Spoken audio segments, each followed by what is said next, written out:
Nos da mucho gusto en esta mañana, a través del internet y las redes sociales, llevar a millones de personas ya ahorita en vivo, que están comunicándose y sintonizando esta conferencia a través del internet y de los medios de comunicación masivos, el libro de Daniel. Y nos encontramos en el capítulo 9. Todos ustedes que les interesa el estudio profundo de la profecía, las conferencias anteriores desde el capítulo 1, las tenemos grabadas, las pueden ustedes conseguir a la salida, para que tengas toda la colección de todo el libro de Daniel, capítulo por capítulo. En este capítulo 9 de Daniel, para poder tener un poco de base, y de los que no están todavía en el momento en el que se llevan a cabo las circunstancias del capítulo 9, Daniel estaba bajo el imperio de los babilonios y bajo el imperio de los persas. Fueron los imperios que se profetizaron en el capítulo 2. Y como yo les decía hace algún tiempo a un foro de ateos, la historia demuestra que Dios existe. La existencia de Dios se puede probar filosófica, histórica, genética, física, biológicamente, de muchas maneras. Epistológicamente también, cosmológicamente también, a través del universo. Pero una de las evidencias más grandes de la existencia de Dios es que la Biblia nos muestra con un orden perfecto de qué forma los imperios a través del tiempo han ido sucediéndose uno detrás de otro, exactamente con la misma cronología que la Biblia lo estableció hace más de 2.700, 2.800 años. ¿Qué les estoy diciendo? Que la Biblia es más moderna que el periódico de mañana en la mañana. Daniel se encontraba hace 2.500, 2.600 años en lo que ahorita es Siria e Irak. Precisamente donde está la olla hirviendo y donde ahorita está a punto de estallar una tercera guerra mundial, que no sería la tercera guerra mundial desde luego. Pero Daniel se encontraba en esa zona geográfica históricamente, y la misma arqueología ha demostrado que las evidencias, los reyes, los lugares geográficos que la Biblia menciona, los nombres que la Biblia menciona, todo ha sido comprobado a través de la arqueología y de la antropología, de una manera y con una evidencia sobrenatural. Entonces Daniel se encontraba ahí, y entonces él lee el libro de Isaías capítulo 25, porque Jeremías fue antes que Daniel, y Jeremías había profetizado que los judíos iban a estar en Babilonia exiliados o cautivos 70 años, y que al acabar la cautividad babilónica se les iba a permitir regresar a Jerusalén. Daniel fue uno de esos cautivos que fue llevado en el año aproximado 585, 586 antes de Cristo a Babilonia por el rey Nabucodonosor. Entonces Daniel comienza a leer a Jeremías y descubre que está a punto de terminarse la cautividad babilónica, que los 70 años se iban a acabar ya, y comenzó Daniel a preguntarse: ¿y ahora qué va a ser de nosotros? ¿Cuál es tu plan, Señor, para nosotros? ¿Qué, ya has dejado a Jerusalén o nos vas a volver a disciplinar? Entonces Daniel se pone a ayunar y hace un ayuno de verduras y de agua nada más durante 3 semanas. En el momento en que Daniel se hinca a comenzar a preguntarle a Dios a través del ayuno para sensibilizar su espíritu, ¿qué es lo que Dios quiere para el futuro de Jerusalén? Dios manda un ángel desde el cielo para que baje a la tierra a traerle el mensaje a Daniel. Y la Biblia nos dice en el capítulo 10, cuando lleguemos al capítulo 10, que otro ángel, principado de Satanás, sale a intervenir, a obstaculizar que el ángel enviado por Dios llegara a la tierra y le diera el mensaje a Daniel. Entonces vemos en la Biblia que existe en el mundo espiritual que nos rodea un conflicto, una guerra cósmica que es real y todos los acontecimientos que se suceden aquí en este planeta tienen repercusiones espirituales en el mundo invisible. Y el único libro de los billones de volúmenes de literatura que existen en las librerías, el único libro y de los que se consideran sagrados o religiosos, la Biblia es el único libro que nos muestra qué se encuentra detrás de las cortinas en el mundo espiritual. Ni el Tripitaka de Buda, ni el Ramayana de los Vedas, ni el libro del Mormón, ni el libro del Corán del Islam, ningún libro sagrado que tú menciones menciona las profecías y la certidumbre con la que la Biblia nos muestra el futuro. Muy bien, entonces viene una guerra y está el ángel ahí peleándose en el espacio, y en eso el ángel de Dios pide ayuda para que venga el arcángel Miguel. La palabra arcángel significa el principal o el primero de los ángeles. Y de acuerdo a la Biblia, Miguel es el arcángel que defiende exclusivamente a la nación de Israel. Está comisionado Miguel para poder defender a Israel. El de México no es Juan Diego, ¿eh? Porque alguien me preguntó hoy en la mañana eso. Dije, no, espérame tantito, ¿verdad? Ni siquiera históricamente ha sido comprobada la historia de Juan Diego. Bartolomé de las Casas, que fue de los misioneros más antiguos en el siglo, ¿verdad? 1600, 1700, que se supone que pasó este milagro, ¿verdad? Ni siquiera lo documenta en ninguno de los escritos que existen. Bueno, pero no vamos a ocupar de eso. Entonces viene una guerra espiritual.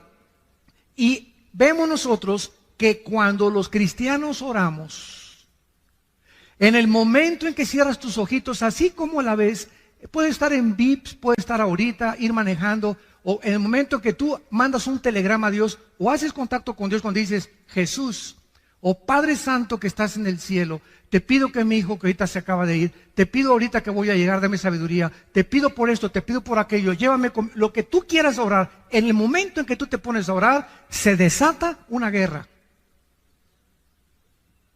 Se desata una guerra. Si había demonios que iban a tratar de detener en la carretera a tu hijo, en el momento en que tú despides a tu hijo y lo bendices, y le dices, en el nombre de Jesús te bendigo, y te pido, Señor, que lo guardes, inmediatamente responden los ángeles de Dios para frustrar e impedir y abortar tal vez un crimen, un asesinato o un accidente.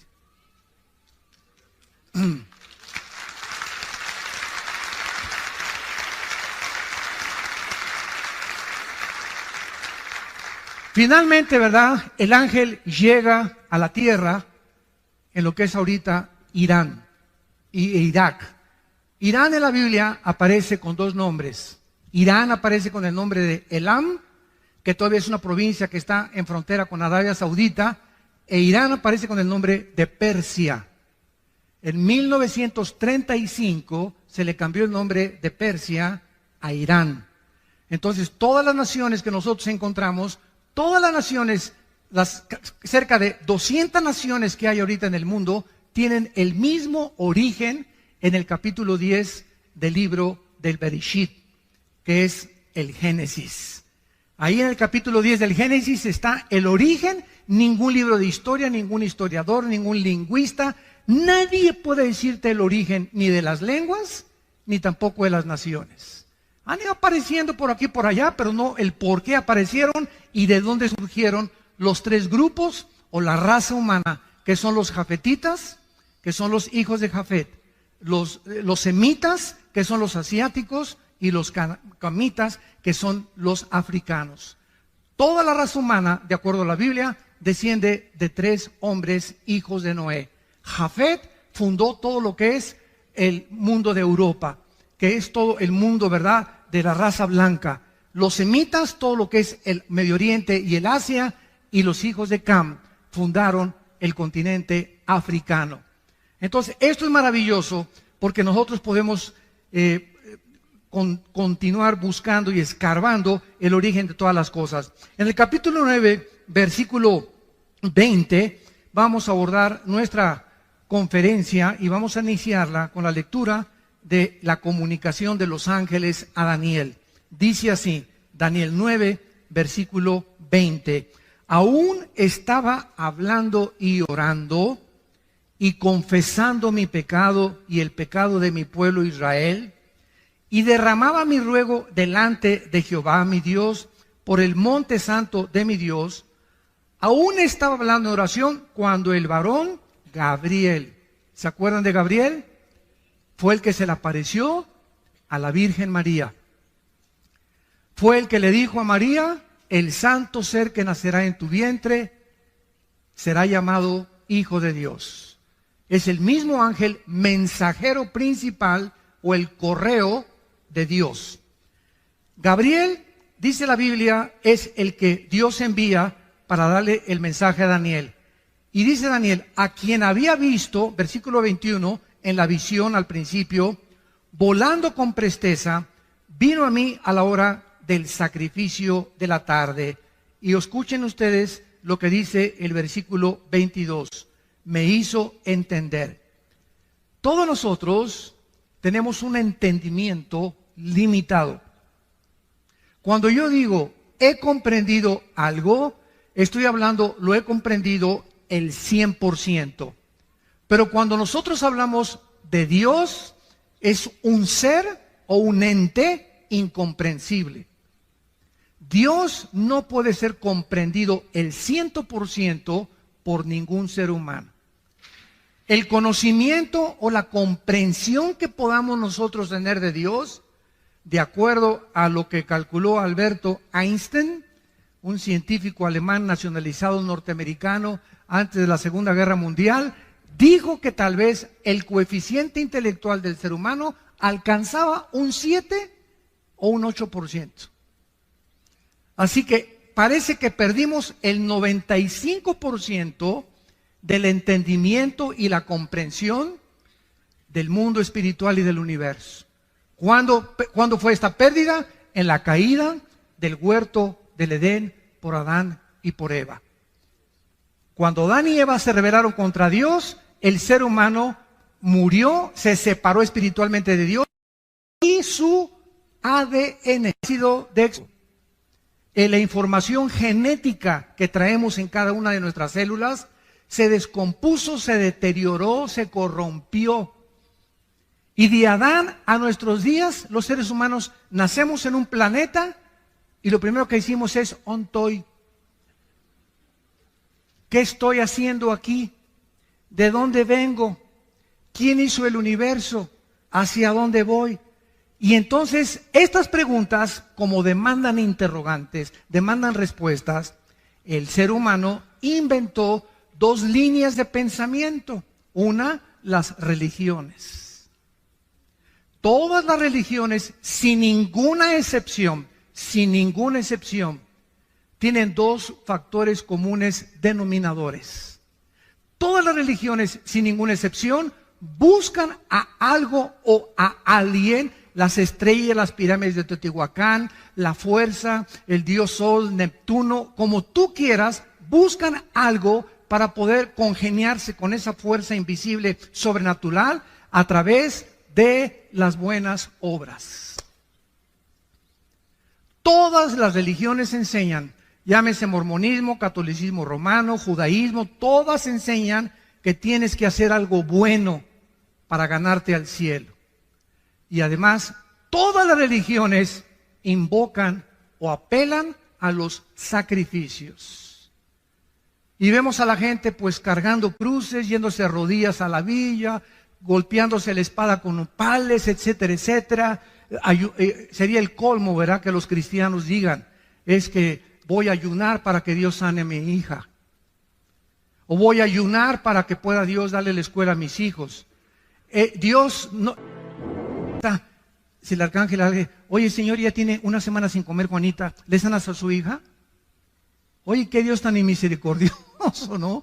Que está esperando, ya me viste, Señor, ahora sí me tengo una semana sin comer y sin beber agua, Señor, ahora sí me sanas a mi hija. Así es, quería que te sacrificaras y ya que te viera como la lengüita, como los perritos ladrando, entonces voy a sanar a tu hija. Nunca ayunemos para echarle manita de puerco a Dios. Nunca, el ayuno no es para eso. El ayuno es para buscar su voluntad en la Biblia. Y si no tienes tiempo el de la Biblia, no ayunes. Porque si tratas de ayunar y te vas al trabajo o tienes diabetes, olvídate, ¿verdad? Vas a acabar en el psiquiátrico o en la otra vida. Entonces tenemos que entender claramente, ¿verdad?, la razón por la cual Dios nos dice eso. Y esta es la razón por la cual dice el versículo 22, que Dios tuvo que mandar, esto es antes de Cristo. El Espíritu Santo en el Antiguo Testamento no había bajado.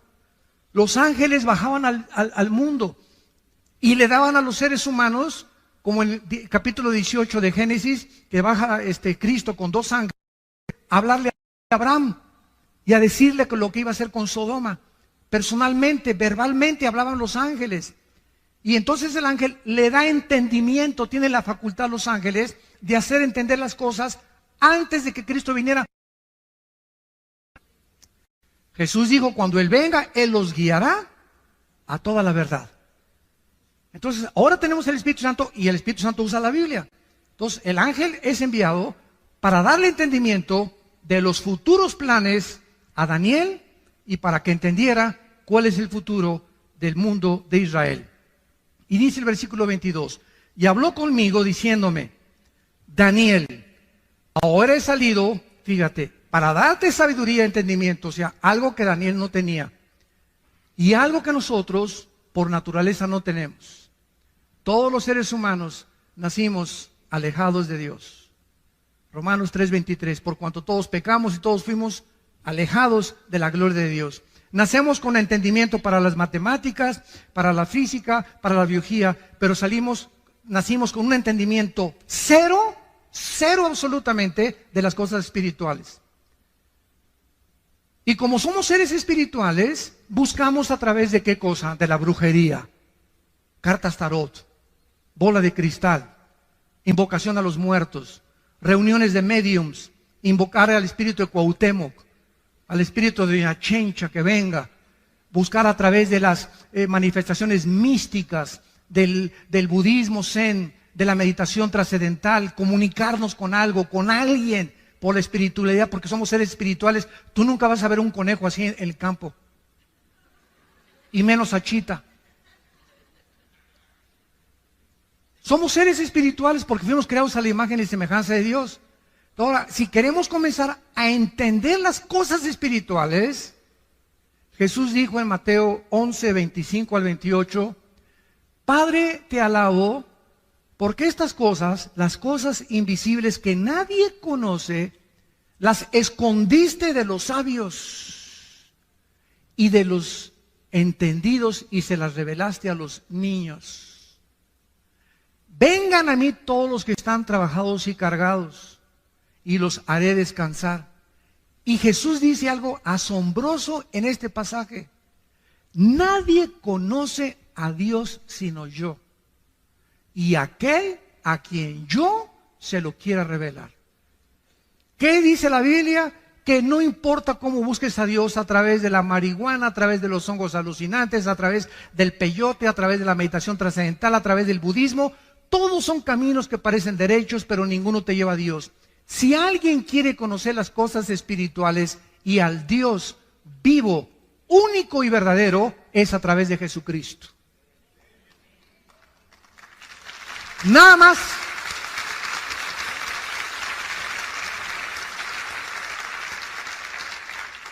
Él descendió del cielo, precisamente, dice Juan 17, versículo 3 y 4, tú me diste, Padre, el poder de bajar al mundo donde están todos estos seres humanos con un entendimiento de un 5 o 6%, completamente ciegos de lo que es el mundo espiritual, de ti, Padre, y de todo lo que pasa en sus vidas, de dónde vienen, quiénes son, a dónde van, y tú me has dado a mí el poder de bajar al mundo y darles vida eterna. Y esta es la vida eterna, que te conozcan a ti, al único y vivo verdadero Dios, y a Jesucristo a quien has enviado. ¿Pueden ustedes comenzar ya a entender algo? Sin Jesucristo no podemos nosotros conocer nada de Dios. Ahora, cuando Jesucristo les dijo a los discípulos, me voy, ahí nos vemos. Imagínense los discípulos, oye, espérame tantito, ¿cómo que te vas? Que tú nos has traído las palabras de vida eterna. Ahora sabemos que tú vienes de Dios y que regresas a Dios. Pero ¿cómo nos vamos a quedar huérfanos? No, espérenme tantito. Dice, voy yo a mandar al Espíritu Santo que baje al mundo, y Él cuando entre a ustedes, ya no como en el Antiguo Testamento, que venía y se iba, y Dios hablaba a través de voces, a través de profetas, a través de experiencias místicas, a través de sueños. Dice Hebreos 1, versículo 1, Dios había hablado muchas veces, de muchas formas, a través de los profetas, ahora nos ha hablado por el Hijo. Cristo es la última palabra que Dios nos ha dado. Y el que no escucha al Hijo no tiene la vida. Estás escuchando voces extrañas. Si no es la voz del Hijo, estás escuchando la voz del enemigo. Y ahora el Espíritu, cuando recibes a Cristo, entonces por eso reciban a Cristo, por favor. Ese es el mensaje, es la carta que le entregamos al mundo. Abre tu corazón a Cristo, porque cuando le abres tu corazón a Cristo y crees que en la cruz Él paga por tus pecados, Él entra a tu vida en la persona del Espíritu Santo. Y el Espíritu Santo te comienza a destapar la calabaza que tenemos aquí. Y entonces, como cuando llegas a una clase de japonés, puros signos y no entiendes nada.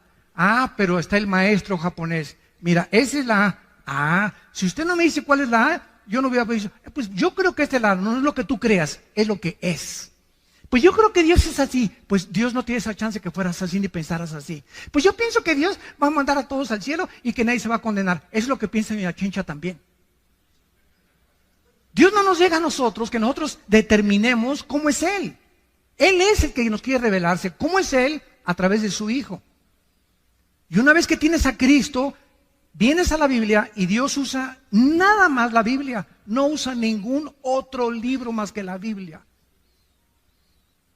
Y a través de la Biblia, ya con el Espíritu Santo, comienzas a leer.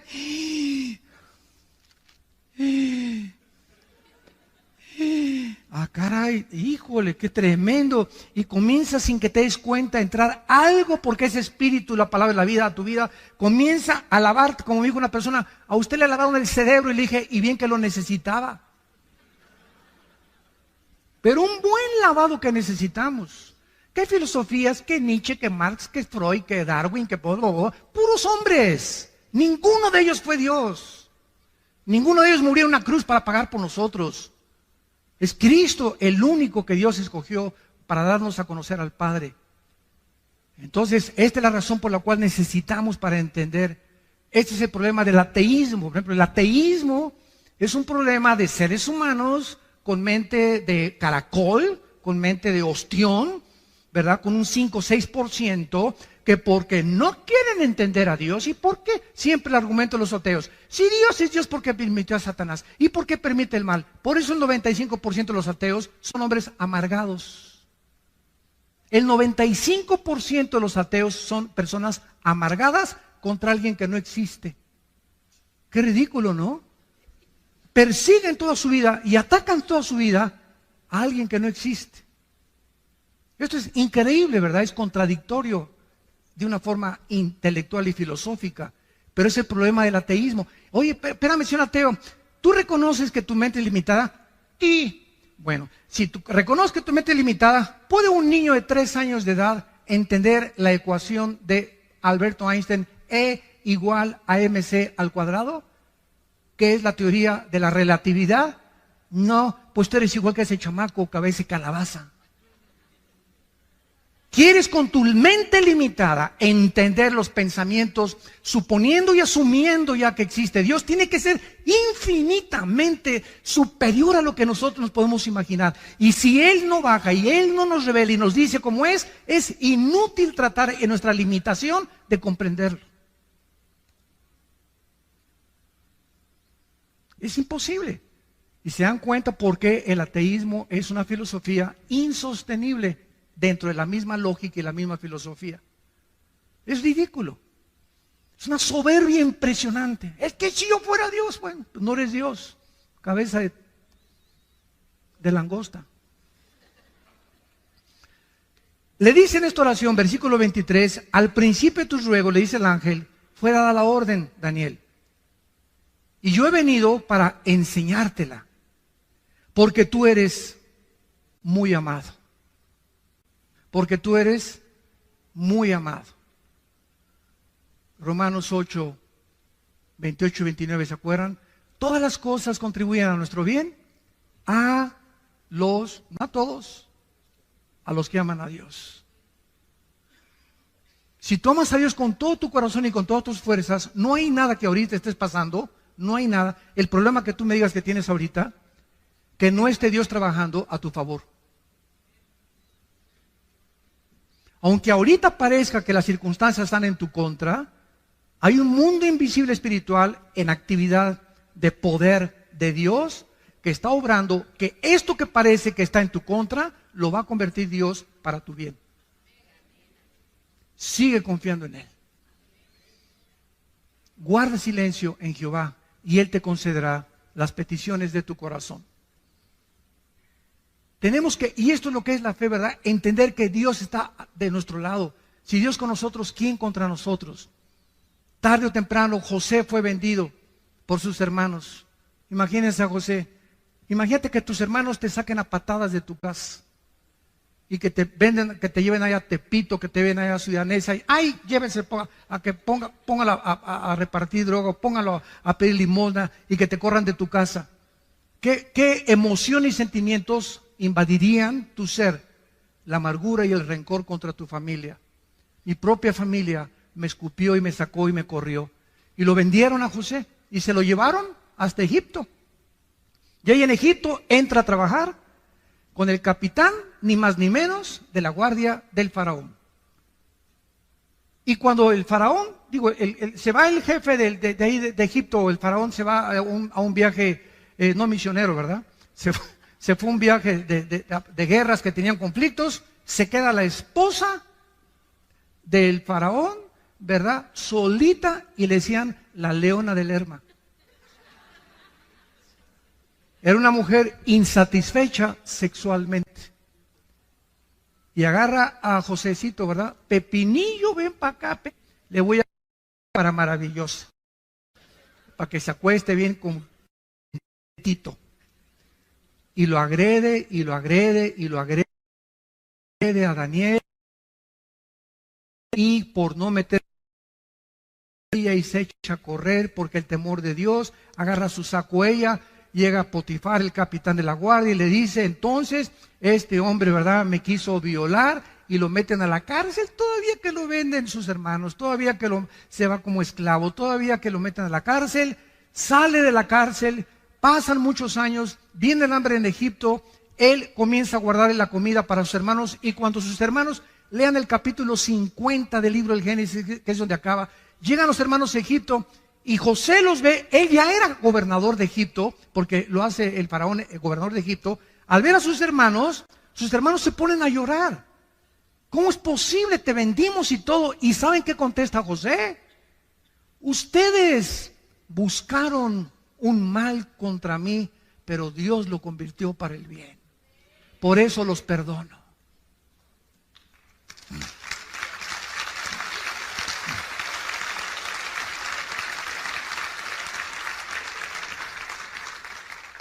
Cuando confiamos en Dios, no tengo nada contra ti.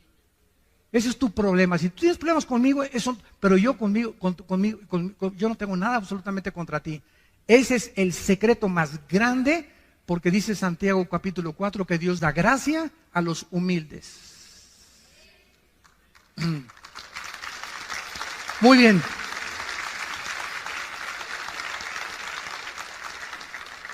Y entonces el ángel le revela lo que se conoce en la Biblia como, yo le llamo el fundamento, yo le llamo a esta profecía de Daniel el fundamento de la escatología.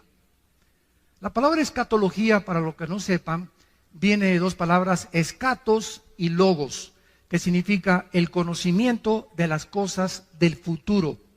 Entonces, un escatólogo es una persona que se dedica a estudiar profecías. Entonces, el fundamento de la Biblia, o sea, nadie puede entender Apocalipsis, nadie puede entender Ezequiel, nadie puede venir y decir, pues yo creo que esto significa, sin entender la profecía de la semana 70 de Daniel. Lo que vamos a ver ahorita en 4 o 5 versículos. Es la profecía más espectacular y la que marca toda la cronología de toda la historia humana. Y la que nos hace comprender por qué ahorita Israel es el centro del ataque. Como alguien me dijo, bueno, ¿y ustedes por qué nada más Israel? No, nada más Israel. Yo aquí siempre traigo el menorá, que significa la iglesia. El menorá es la iglesia, la luz, somos la luz del mundo, los cristianos.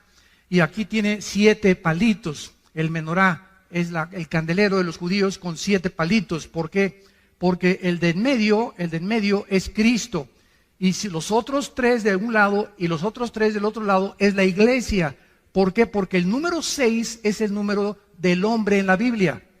En la Biblia hay una numerología o una gramática que significa que cada letra tiene un significado bíblico o un significado numérico.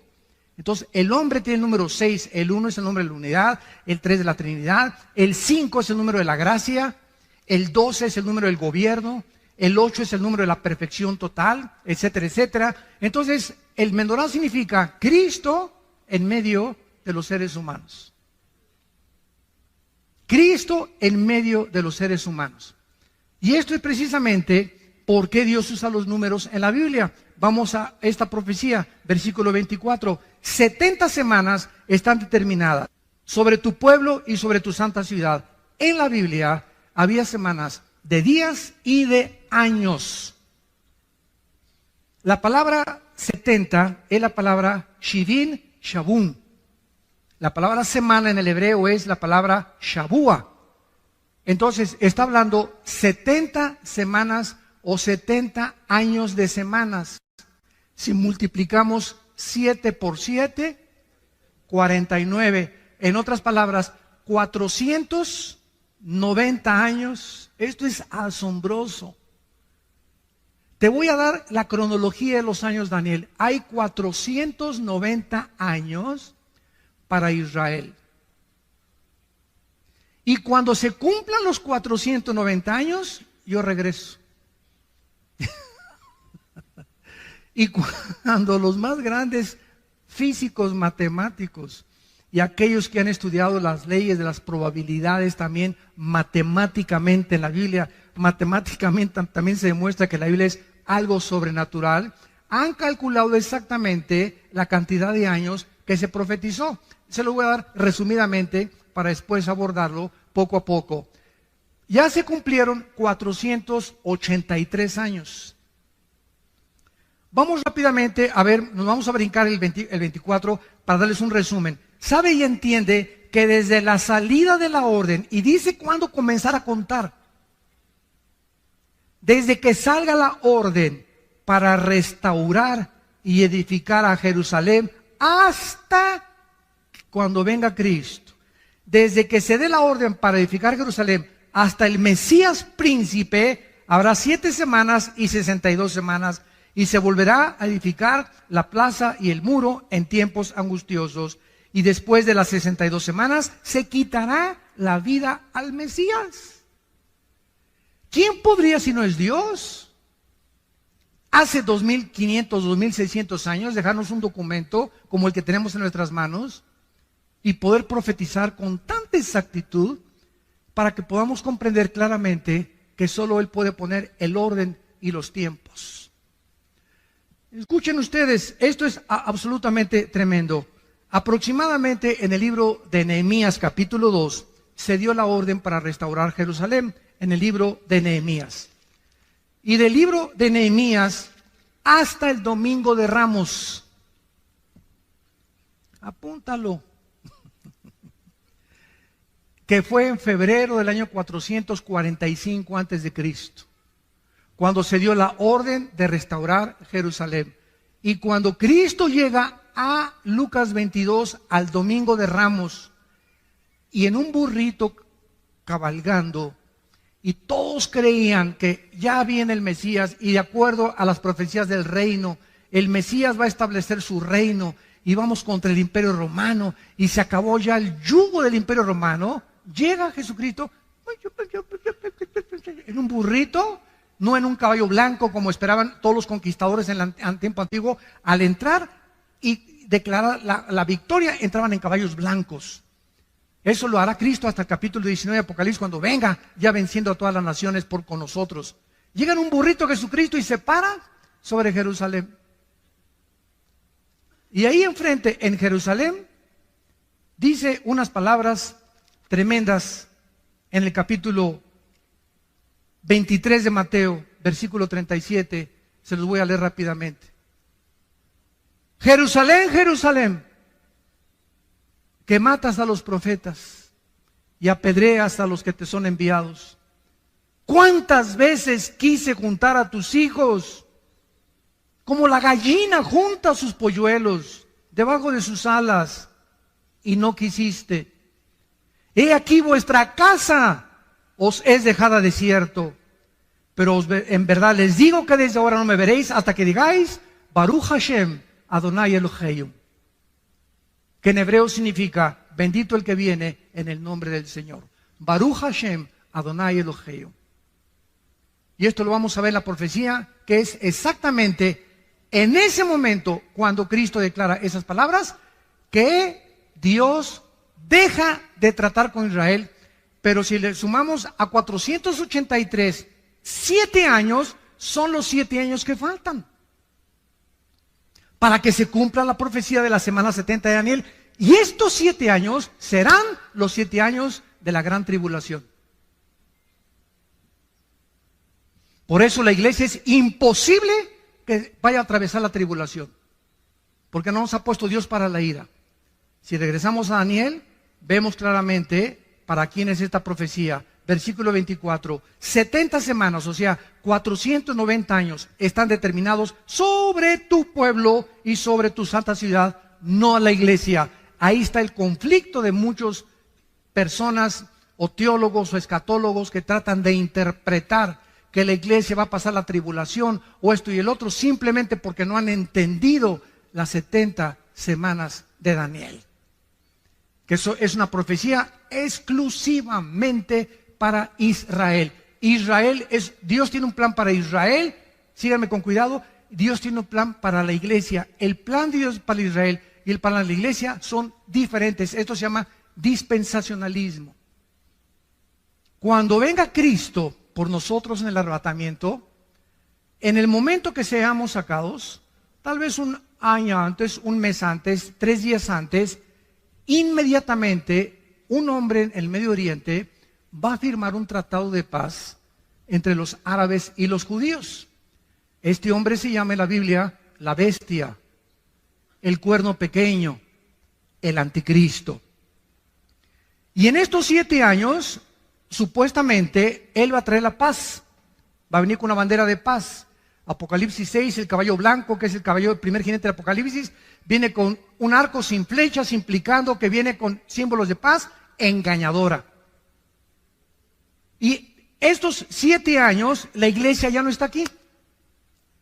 Ya nos fuimos. Adiós, mundo cruel, ya nunca te veré. See you later, alligator. Como dice la canción, ¿verdad? Ahí nos vemos, mundo cruel. Nosotros nos vamos, escuchen esto, y al irse nosotros, mucha gente cree que el Espíritu Santo se va con nosotros. Pero el Espíritu Santo es omnipresente por el amor de Dios. El Espíritu Santo no puede decir aquí no está el Espíritu Santo. Es omnipresente, Él está en todo lugar, en todo momento. Claro que habitando de una forma especial en nosotros los cristianos, desde luego. Pero el Espíritu Santo, Él sigue aquí en la tribulación. Y entonces el Espíritu Santo va a trabajar de manera diferente porque es otra dispensación. Se llama la dispensación de la tribulación. Antes de Cristo trabajó el Espíritu Santo, venía y se iba, venía y se iba. Crucifican a Cristo en Pentecostés, el Espíritu Santo viene, nos bautiza con el Espíritu Santo, somos llenos del Espíritu Santo, somos regenerados, somos la morada del Espíritu Santo, sellados con Él, hasta el día que resucitemos. Efesios 1, 13 y 14. Y cuando ya resucitemos y seamos transformados y nos vayamos con Cristo, el Espíritu Santo, dice Apocalipsis 7, que va a sellar en las frentes a 144,000 judíos. Y cuando estamos hablando de que en la frente es porque será algo visible para que sea visto, como llegó a Israel y agarró a las 10 tribus de Israel y se las llevó cautivas al norte. a Siria, donde está la guerra ahorita civil. Y desde el año 700 hasta nuestros días, estamos hablando de 2700 años, los judíos se perdieron y se dispersaron y se mezclaron con todas las naciones del mundo. Y hay judíos rusos, judíos negritos, judíos blancos, judíos mexicanos, etcétera, etcétera. Así que estos 144,000 judíos, muchos creen que solamente van a salir de Israel. No es verdad. Están mezclados en miles, en cientos de naciones, decenas de naciones. Somos 200 naciones ahorita en el mundo. Entonces, es la forma como va a operar el Espíritu Santo en aquel tiempo. Regresamos a Daniel y rápidamente dice: 490 años, 70 semanas están determinadas sobre tu pueblo, sea Israel, y sobre Jerusalén. Lo que se enumera a continuación, que es lo que se conoce como las 6 profecías para la nación de Israel. Número 1, versículo 24. Dice así: para terminar la prevaricación, vamos a profundizar mucho en esto, y es importante conocer el significado de las raíces hebreas, de las palabras que se tradujeron al castellano. La palabra prevaricación en el hebreo es peshá, con P de papá y SH, así como suena, peshá. Esta palabra se usa el 90% en el Antiguo Testamento y se traduce rebelión. Cuando un hombre es peshá, es un hombre rebelde. O cuando es peshá, es algo que una rebelión que está propagando contra alguien. Entonces, Dios está diciendo, van a pasar 490 años hasta que se termine la rebelión. O sea, el pueblo judío actualmente está en rebelión contra Dios. ¿Sabían ustedes, verdad? Gracias a Dios que hay, se calcula, 150,000 judíos, estoy hablando étnicamente, que ya aceptaron a Yeshua o a Jesús como su Salvador. Y se llaman congregaciones mesiánicas. Y casi siempre cuando hay un movimiento en la historia cristiana que se está gestando, por ejemplo, viene el movimiento carismático y se fueron a un extremo. Viene el movimiento de las lenguas y se fueron a un extremo. Viene el movimiento del mesianismo y se fueron a un extremo. Pero todo tarda tiempo porque somos bien imperfectos. Somos bien imperfectos. Entonces, para que cuaje la gelatina y para que se cocine el arroz, necesita meterse un tiempo, ¿verdad? El pastel se mete a que media hora en el horno y todo tarda hasta que ya sale cuajadito, ya sale cocido, y hasta que esté cocido no se puede comer. Y así pasa con los movimientos en la vida cristiana. Yo me recuerdo en los 70s, yo me convertí en el 74, yo llegaba a iglesias donde Dios sabe que estoy hablando la verdad. Y me agarraban con pinzas la lengua y me la jalaban y me decían, hablen lenguas. Y me jalaban la lengua con pinzas como de madera para que hablen lenguas. Y me daban zapes por detrás. Hable. ¿Cómo hablo así? Menos voy a hablar con esas pinzas en lengua, ¿no? Y después ya llegó al extremo completo, pero ya fue el extremo total cuando dijeron que si no hablabas en lenguas, no tenías al Espíritu Santo. Dios mío, Ave María. Y se aceptó como algo que si no hablabas en lengua no tienes el Espíritu Santo. O sea, la iglesia se divide entre los que tienen lenguas y si no lo tienes, no eres cristiano pero sin el Espíritu Santo. Espérame tantito, si soy cristiano tengo el Espíritu Santo.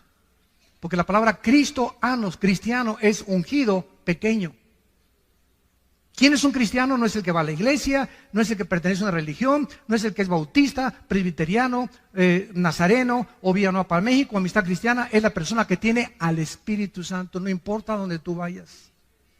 Claro que tiene que ser congregación que tenga las bases, la autoridad de la Biblia, desde luego, ¿no? Pero lo que nos hace cristianos no es el edificio ni la denominación, ni el bautizo, sino tener al Espíritu Santo. Es lo que te hace cristiano y eres mi hermano y mi hermana en Jesucristo. Entonces, esta rebelión contra la autoridad de Dios se va a terminar. Veamos en Zacarías capítulo 12, Zacarías 12, ahí brínquense unas páginas después, sigue Joel, de Daniel, Jonás, Nahum, como unas 20 páginas yo creo, y llegamos a Zacarías 12.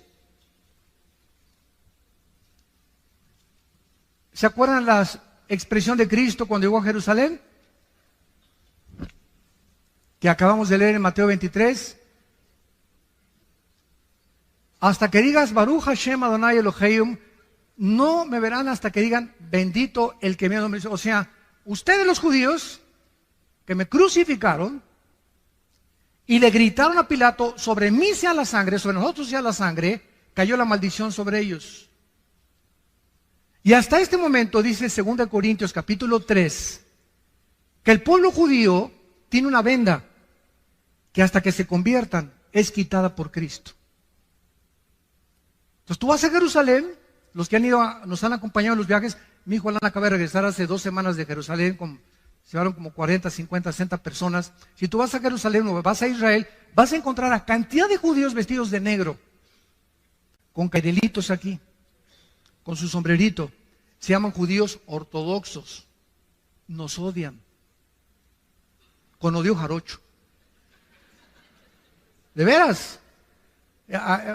No me acuerdo, hace 4 o 5 años cuando fuimos, que estábamos en la tumba de David y entramos a orar y estábamos así, éramos como 10 hermanos agarrados de las manos dentro de la tumba de David y entró un judío con una talid, así, y comenzó a gritarnos a todos y nos comenzó a insultar, etcétera, etcétera, y todos para atrás, ¿no? Y teníamos ganas de descontarlo, ¿verdad? Pero y vamos a dar un buen testimonio, ¿verdad? Y se casó y se salió, ¿no? Pero es enervante para ellos oírnos orar a nosotros y pronunciar el nombre de Jesús. Entonces, ese es el grupo que son los fariseos del siglo XXI. Pero hay cantidad de judíos que ya aceptaron a Cristo como su Mesías. Pero esta rebelión prevalece todavía ahí en Israel. Hay una religiosidad asfixiante en Israel, asfixiante. Por ejemplo, ustedes saben que estos judíos ortodoxos, o sea, todos los que ven ustedes de negro, todos sus hijos de ellos no van a la guerra, y el gobierno los tiene que mantener. El primer ministro Benjamín Netanyahu hace algunos meses trató de quitar este decreto y hacerlos trabajar, porque no trabajan. Desde que son niños, lo único que hacen es leer la Torah o el Mishnah, que es la ley, los 5 libros de Moisés o el Pentateuco. Y es a lo que se dedican, nada más, la pura leer. Y están siempre, leen y leen y leen. Desde chiquitos crecen eso, no van a la guerra, no trabajan y el gobierno los sostiene para mantener las tradiciones judías. Y es inconcebible, ¿verdad? Es ridículo, ¿verdad? Pero a Netanyahu no le aprobaron el proyecto que hizo, ¿verdad? Y no pudo alcanzar nada. En Zacarías 12, dice el 9 al 10, hablando de este día futuro, que es futuro cuando Israel se convierta, y en aquel día, está hablando cuando Cristo venga, yo procuraré destruir a todas las naciones que vinieren contra Jerusalén. Y derramaré, escuchen, derramaré hasta ese tiempo, derramaré sobre la casa de David y sobre los moradores de Jerusalén espíritu de gracia y de oración, y mirarán a mí a quien traspasaron. Y llorarán como se llora por hijo unigénito, afligiéndose por él como quien se aflige por el primogénito. No será hasta que él venga y lo vean con sus llagas en las manos y digan, caray, él era Jesús.